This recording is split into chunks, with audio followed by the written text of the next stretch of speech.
Giornale Giovana Felice. Oferecimento: Complexo Hospitalar Astrogildo de Azevedo, Unimed Santa Maria, Zana, Pampeiro Volkswagen, Rede Super, Multirural Agrocerealista Ferigolo, Unicred Ponto Capital e Dimari Planejados. Olá, sejam bem-vindos ao especial Saúde e Bem-Estar do Giornale. Hoje voltamos o nosso olhar para um tema que exige atenção, solidariedade e conhecimento. Fevereiro traz consigo duas cores que simbolizam lutas importantes. O roxo, que representa a conscientização sobre Alzheimer, lúpus e fibromialgia, e o laranja, que alerta para a leucemia. São patologias que impactam vidas, mas a informação tem o poder de transformar histórias. Reconhecer os primeiros sinais, buscar o diagnóstico precoce e garantir os cuidados adequados são passos fundamentais. Diante dos desafios impostos por essas patologias, que haja ao menos dignidade, conforto e qualidade de vida para todos. Fique conosco nesta jornada de conscientização. Juntos podemos disseminar conhecimento e renovar a esperança.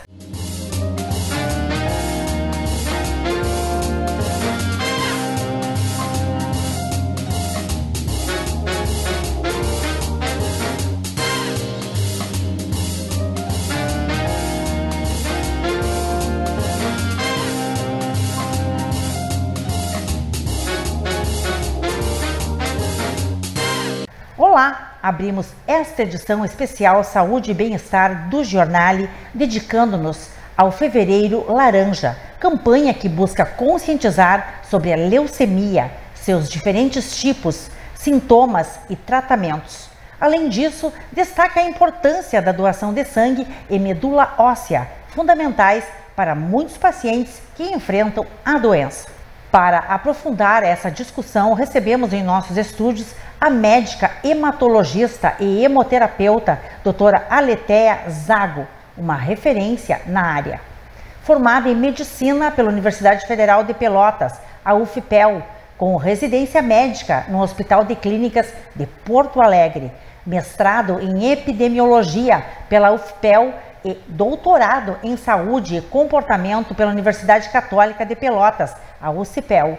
É professora titular de hematologia no curso de medicina da Universidade Federal de Santa Maria, a UFSM, chefe da internação da hematologia do Hospital Universitário de Santa Maria, o USME. Além disso, é responsável técnica pelo Banco de Sangue do USME e pela Agência Transfusional do Hospital Regional de Santa Maria. Doutora Aletheia Zago também atua como médica e sócia do Instituto de Hemato-Oncologia do Complexo Hospitalar Astrogildo de Azevedo. Doutora Aletheia Zago, obrigada por estar aqui em nossos estúdios para abordar sobre esse tema de grande relevância. Nós vamos tratar sobre leucemia, contando com seus amplos conhecimentos na área. Uma honra tê-la aqui. Seja muito bem-vinda. Eu já sou bem-vinda, obrigada. É uma honra para mim estar aqui contigo, poder esclarecer, falar coisas sobre essa doença tão temida, né? E que as pessoas têm tanto medo, né, desse nome. Exato. É uma honra muito grande estar aqui contigo. Muito obrigada, doutora. O nosso telespectador agradece. Então vamos iniciar elucidando o que é a leucemia e diferenciar a leucemia crônica da leucemia aguda, doutora. Então, a leucemia, ela é um câncer hematológico, né? A gente tem, apesar de ter um espectro grande dentro das crônicas e das agudas, de diferenças entre elas, né? Ela é um câncer hematológico, são células que começam a crescer dentro da medula óssea, né, desse órgão, e de uma forma desordenada e fora do normal, e acabam causando, então, a leucemia e seus sinais e sintomas. A gente chama de clone, né? A gente tem um clone de expansão de uma célula que em algum momento da sua formação ali sofreu algum dano, né? Sim. E ocasionou esse clone que acabou virando, então, a leucemia. Na verdade, são células anormais que se infiltram, né? Que a gente chama de blastos, né? Na leucemia aguda. Na leucemia crônica, a célula é atípica, mas ela não é um blasto, todas elas, né? Então, a doença surge na medula óssea, que não é palpável. Isso, a medula óssea é o tutano do nosso osso, é a nossa fábrica do sangue, né? Então é um órgão que a gente não tem acesso assim fácil, né? Não é que nem a gente palpa um fígado, ausculta um pulmão. Não é um órgão palpável, não, definitivamente. Mas é a produção das nossas células sanguíneas, né? O que acontece na leucemia, então? Esse clone se expande, se expande, se expande, e como qualquer tumor, ele ocupa o espaço da medula óssea, que é o órgão. Se a gente tem um câncer de fígado, aquele câncer ocupa o lugar do fígado saudável, né? Sim. Na medula óssea é a mesma coisa. Então, o que acontece? A produção dos elementos do sangue, glóbulos vermelhos, leucócitos e plaquetas, né? Cada um com sua função, acaba sendo deteriorada, porque não tem espaço. O espaço é ocupado, e aí o que acontece? A gente começa a ter falha das outras séries no sangue. Então a gente começa a ter anemia, porque não está conseguindo produzir glóbulos vermelhos devido à presença do clone neoplásico, começa a ter sangramentos por plaquetopenia, porque também não consegue a medula óssea produzir plaquetas suficientes para evitar sangramento, né? Sim, como você bem explicou, a medula óssea produz então as células sanguíneas. Isso. E com essas células diferenciadas, digamos assim, as anormais, elas se multiplicam e acabam prejudicando essa função. E passamos a compreender melhor, então, o impacto da leucemia no organismo, dessa forma. Sim, e ali os leucócitos, dependendo de que forma eles foram afetados, a gente não vai ter uma defesa contra bactérias, fungos e vírus boa. Dependendo da maneira e da leucemia que o paciente tem, a gente não vai ter também essa reserva. Então, as manifestações de uma leucemia, principalmente a aguda, né, falando mais da aguda, mais temida, vão ser essas, sinais da falência do órgão que está sendo ocupado pelo tumor. Então, o paciente vai ter sintomas de anemia, vai ter sangramento na pele, vários roxos na boca, às vezes sangramento no nariz, quando escova o dente, enfim. Às vezes sangramentos maiores, né? E sim, infecção, predisposição a infecções, porque a parte das defesas, que é os leucócitos, vão estar prejudicadas. A leucemia crônica, ela é caracterizada por um desenvolvimento mais lento e a leucemia aguda, ela chega de uma forma avassaladora. Exatamente, mas a leucemia crônica nem sempre se tornará aguda. Tá? A gente tem várias formas de leucemia crônica, a gente tem inclusive, fato curioso, que a leucemia mais comum que existe é a leucemia linfocítica crônica, que é do setor linfóide, né, dos leucócitos, linfócitos. Essa leucemia, 70% dos pacientes descobrem ela em check-ups de rotina, porque foi ao cardiologista, foi lá fazer o seu check-up anual, semestral, enfim, aí faz um hemograma e no hemograma aparece uma alteração nos leucócitos, às vezes bem sim, sutil, com um aumento de linfócito também bem sutil, sem outras alterações. E a maioria desses pacientes, 2/3 desses pacientes, não vão precisar de tratamento, talvez nunca ao longo da vida, porque é uma leucemia que pode ter um comportamento bem do bem. Ai, que bom. Bem do bem ficou estranho, mas é bem do bem. Sim, mas é ótima essa informação. E a leucemia mieloide crônica, sim, a leucemia mieloide crônica a gente tem que ter um cuidado ao diagnóstico, já tratá-la com um medicamento que age diretamente na mutação que a causa, que é uma medicação-alvo, ela foi uma das primeiras medicações-alvo em oncologia, e para evitar que ela se transforme em aguda. Claro, então o importante é detectar esses sintomas e procurar ajuda especializada o mais rápido possível. Por exemplo, sim, uma emergência médica aí nesse sentido, na rapidez do diagnóstico, contribui aí para atender o paciente com leucemia aguda, especialmente, sim, aumentando as chances de sucesso terapêutico. A rapidez com que o diagnóstico é feito impacta muito na resposta ao tratamento, no prognóstico também do paciente, no controle da doença e no prognóstico do paciente. Isso é muito importante. E assim, dentro da hematologia, dentro da cardiologia, a gente tem como infarto agudo do miocárdio, né, emergência do cardiologista. Sim. Nós, da hematologia, nossa emergência é a leucemia aguda. Então, a gente precisa agir rapidamente, mas esse paciente precisa chegar até nós para que a gente possa fazer finalizar o diagnóstico e iniciar o tratamento quanto antes preciso. Muito interessante essa sua observação, porque estamos tratando de vidas, não é? Sim. Eles são órgãos distintos, né, e que são vitais, né? Sim. Para uma pessoa sem a medula óssea, né, sem nada de medula óssea não sobrevive, né? Isso já foi lá na época bastante anos, com 1940, chegaram a fazer testes com animais experimentais e a pessoa sem medula óssea, sem produção das células do sangue, ela não sobrevive. Não sobrevive. Horas, talvez. Doutor, e diante de todos os sintomas, quais os tratamentos possíveis para leucemia? E como funciona o transplante de medula óssea para o paciente que pode se submeter? Sim, os pacientes com leucemia aguda, né? Leucemia crônica, os tratamentos são terapia-alvo, medicação oral, não se chama mais químio, não cai mais cabelo. A leucemia crônica hoje em dia é um cenário moderno, tranquilo e, né, acho que essa a gente até... Muito boa essa informação. A aguda é um pouco mais complicada. A aguda ainda, há mais de 70 anos, se utiliza o mesmo protocolo para o tratamento do paciente jovem com leucemia mieloide aguda. E a linfóide aguda, houve algumas mudanças durante o percurso, assim, começaram a se extrapolar os tratamentos das crianças, porque a criança tem mais leucemia linfocítica aguda e o adulto tem mais mieloide aguda. Se extrapolar que os tratamentos das crianças estavam dando certo e se fizeram vários estudos extrapolando esses resultados e esses medicamentos para o público adulto. E foi um grande sucesso também, então aumentou muito as chances de cura na linfocítica aguda. A mieloide aguda, a gente tem um tipo que tem um tratamento específico, também com terapia-alvo, tem uma alta chance de cura e que não precisa ir a transplante.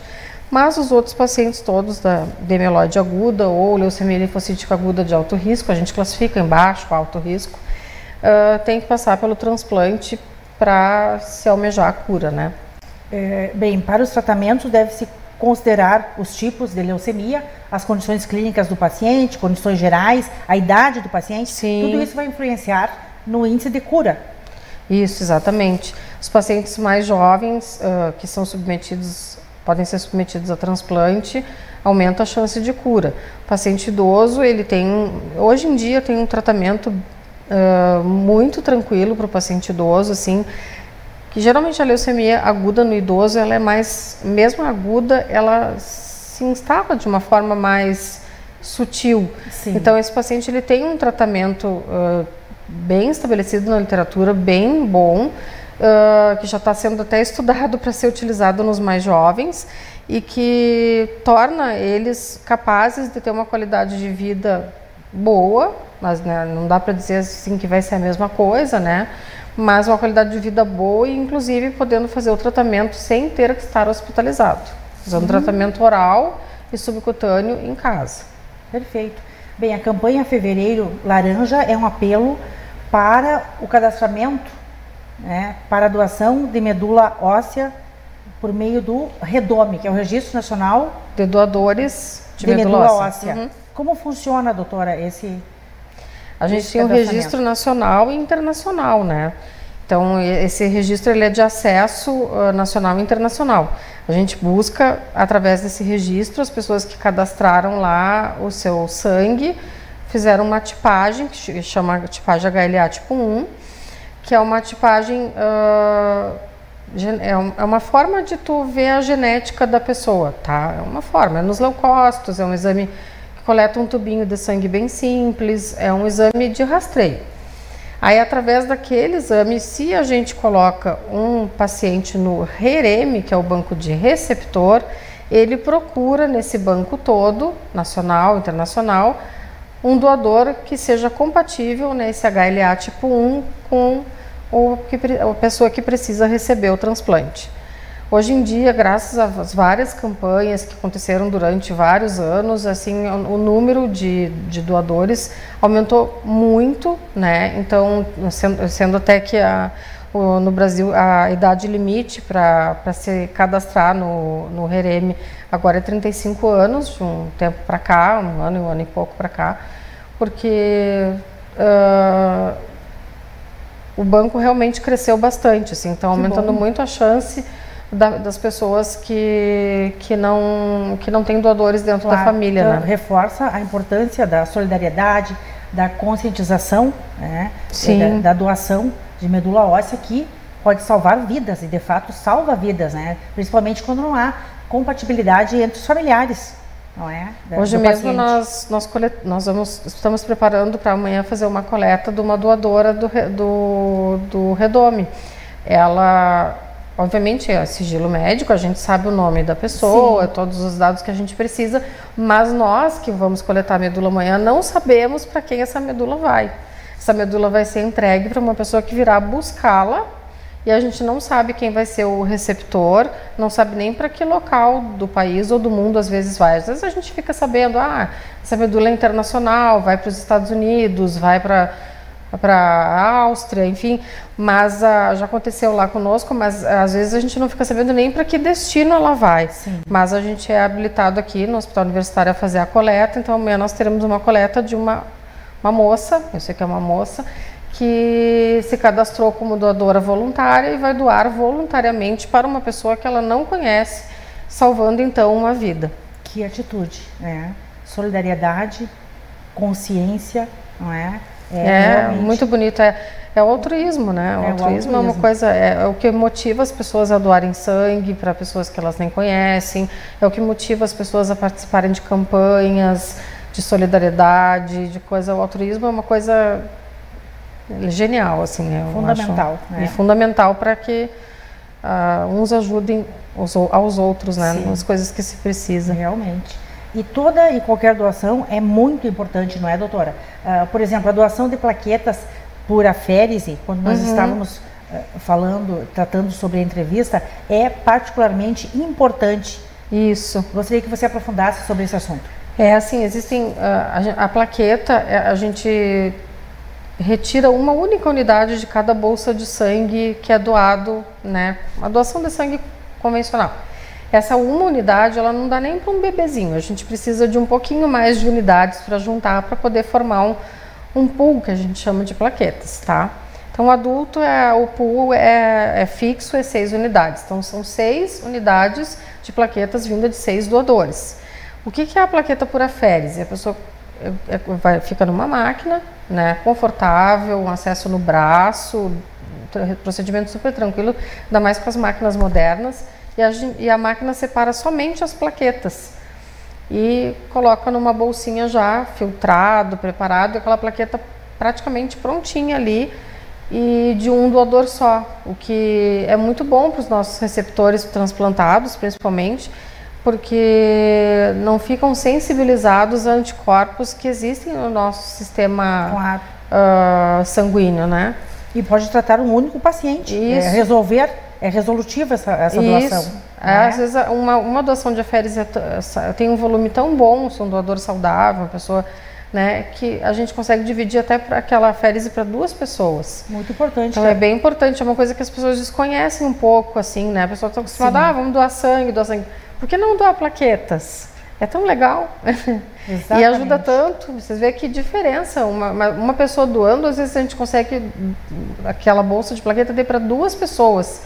Enquanto que para 2 pessoas a gente precisaria de um pool com 6 unidades para cada pessoa, né? Realmente uma forma eficaz de ajudar na reposição de células sanguíneas. Então temos que ressaltar o papel do banco de sangue, nós temos que ressaltar o papel do USME, a capacidade do hospital de tratar desde o diagnóstico até a questão do transplante, não é, doutora? Então, sim. É o tratamento completo, a continuidade, e temos que salientar essas informações, né? E, sobretudo, enfatizar a responsabilidade coletiva, né? A leucemia na ajuda a pacientes, né, com essa batalha tão árdua aí, né? É uma batalha mesmo. É uma batalha muito árdua, então precisa-se essa rede de apoio, que pode salvar vidas. Bem, você atua como médica e sócia do Instituto de Hemato-Oncologia do Complexo Hospitalar Astrogildo de Azevedo. Quais são os principais benefícios que o Instituto oferece para os seus pacientes? Nós somos um grupo pequeno, né? Mas a gente tem ainda a ideia de expandir esse grupo. Nós somos 2 oncologistas, né, e 3 hematologistas. Mas a ideia realmente é expandir, porque o grupo está crescendo, né? Então graças a Deus. 5 especialistas. São 5 especialistas. A gente tem, então, ali uma equipe, né, montada multidisciplinar, tá? A gente tem o dentista, a gente tem psicóloga, a gente tem nutri, a gente tem fisioterapeuta, mais a enfermagem, né? Todo o pessoal que trabalha ali na quimioterapia. O paciente que chega ali, ele chega para agendar uma quimioterapia, ele agenda já uma consulta médica, ele agenda avaliação dentária, psicólogo se quiser, nutri se quiser, essas coisas, claro, se a pessoa quiser, né? Sim. Mas tem a oportunidade de, quando começa o seu tratamento, passar por todos esses especialistas e ter uma avaliação global de saúde e permitir, né, que essa avaliação continue durante o tratamento, né, o que é uma coisa muito importante. Que, dependendo do tipo de tratamento, as pessoas ficam fragilizadas, têm dificuldade para se alimentar. A gente sabe que o tratamento oncológico, cada vez mais moderno, cada vez mais cheio de coisas novas e que torna o tratamento menos árduo, mas ainda é uma batalha árdua, né, uma batalha difícil, e eu acho que o apoio de uma equipe multiprofissional é bem importante, assim. É determinante. Então o que a gente oferece ali é carinho. Carinho é o que a gente mais tem ali. Sim, além da questão clínica, né, de tratamento, são vários os diferenciais, então, e benefícios para pacientes oncológicos e hematológicos, né? Isso. É desde a assistência ambulatorial até a internação. Nós estamos falando do complexo hospitalar, que dentro de uma ampla área, né, uma ampla região, é o único hospital privado que pode internar para quimioterapia, por exemplo. Aqui em Santa Maria é o único hospital privado que a gente pode fazer quimioterapia. Infelizmente, nenhum outro hospital é permitido. Obviamente que a gente tem uma unidade disso, né? Sim. Que é a unidade 800, que recebeu o nome do Dr. Valdir Pereira, em homenagem a ele, que foi a pessoa que, né, começou toda a hematologia, transplante, tratamento pediátrico, oncológico, tudo aqui em Santa Maria, né? E essa unidade é uma unidade bem nova, reformada, bem nova. Ele deixou o seu legado, e esses belos profissionais competentes estão continuando esse legado deixado o Dr. Valdir e o Dr. Segal. Fica claro que o paciente tem os melhores tratamentos com tecnologia de ponta oferecida pelo HCA. O Hospital da Caridade, eu digo para vocês que eu trabalhei numa cidade interior que não tinha tanto recurso e trabalhei, obviamente, em Porto Alegre, né? Fiz minha formação lá e tal. O Hospital da Caridade não perde em nada, assim, a nossa parte ali, a gente está muito bem assessorado. Falta a gente colocar o transplante, mas isso serão cenas dos próximos capítulos. Cenas para os próximos capítulos.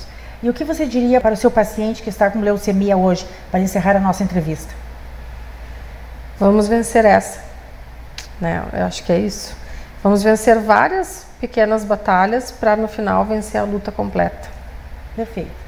Muito obrigada, doutora Aletheia Zago, por compartilhar seus conhecimentos e esclarecimentos em relação a essa patologia tão grave que é a leucemia. É importante essa conscientização, essas informações para o nosso público que está assistindo o jornal nesse momento. Foi realmente um prazer recebê-la aqui. O programa, é claro, continua à sua disposição, né? Sua presença agradece o nosso programa e de modo que podemos continuar tratando de outras patologias em outras edições. Será um imenso prazer.